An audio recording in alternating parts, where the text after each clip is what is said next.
ξέρω ότι αυτό που βλέπετε είναι εκτός προγράμματος, δηλαδή είναι Πέμπτη, σήμερα το ηχογραφώ, τώρα. Δηλαδή η ώρα είναι 1:04 το μεσημέρι. Και ο λόγος που ανέβασα ένα βίντεο εκτός προγράμματος, γιατί όπως ξέρετε κάνουμε κάθε Τρίτη και Σάββατο στις 3, είπα να ανεβάσω αυτό το βίντεο το οποίο είναι special. Άξτε, δεν το λες και special, είναι η ανακοίνωση για το special βίντεο, το οποίο θα είναι Q&A. Δηλαδή θα μου γράψετε ερωτήσεις κάτω στα σχόλια εδώ πέρα. Παρακαλώ να είναι έστω και μία φορά, άντε και 2 φορές ο καθένας, όχι πάρα πολλές ερωτήσεις από το ίδιο άτομο.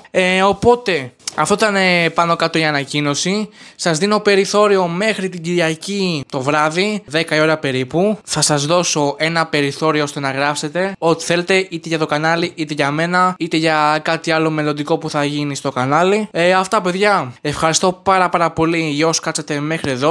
Το ξέρω ότι αυτό το βίντεο είναι πάρα πολύ μικρό. Απλά ήθελα να κάνω μια ανακοίνωση για το special βίντεο που έρχεται την Τρίτη, μάλιστα 9 Σεπτεμβρίου. Οπότε γράψτε ερωτήσεις ό,τι θέλετε ή για το κανάλι ή για μένα ή για μελλοντικά που θα γίνουν στο κανάλι. Και εμείς θα τα πούμε στο βίντεο της Τρίτης, γιατί το Σάββατο δεν θα ανέβει βίντεο. Θα σας αφήσω ένα περιθώριο να γράψετε ό,τι θέλετε σε αυτό το πέρα το βίντεο.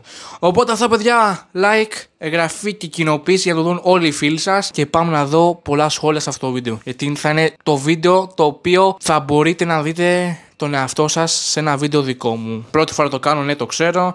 Οπότε αυτά παιδιά θα τα πούμε στο επόμενο επεισόδιο. Μέχρι τότε, γεια σας! It's all about humanity.